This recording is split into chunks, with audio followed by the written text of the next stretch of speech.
Ang ILPS Philippines, ang kasama Bulacan State University, at may isa pa pong private individual, hindi natin makakasama ngayon, senior citizen na writer-photographer, nag-initiate din ng online petition.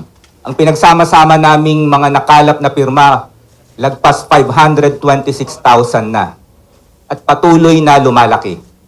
Ang ganitong bilang ay hindi biro. Hindi ito pwedeng baliwalain ng BCDA, hindi ito pwedeng baliwalain ng Marcos government.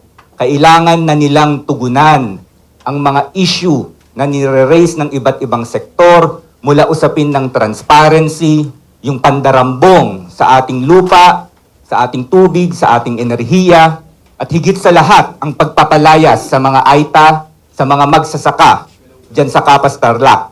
No, kaya itong mga pirma na aming natitipon, patuloy kaming nangangalap ng mga pirma, dadalhin namin sa iba't ibang ahensya ng gobyerno, kabilang sa Kongreso, sa Senado, para investigahan na. Kasi may mga nakafile ng resolution pero hindi gumagalaw. Sa higit 400,000 po na pirma at lagda sa aming petisyon sa change.org, naniniwala po at kaisa po namin ang mga katutubo natin na patuloy na nanakawan ng lupain sa Tarlac, sa Capas Tarlac.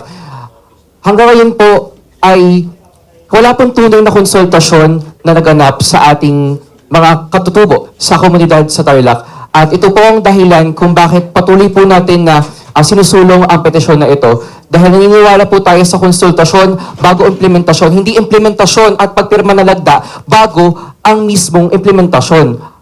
Naniniwala po tayo na dapat may tunay na pagrepresenta sa boses ng ating mga katutubo. Hindi ignore, hindi po dapat ito sinasantabi at tunay dapat na pinakikinggan. At apektado hindi lamang ang ating mga katutubo dahil apektado po ang buong Central Luzon dito.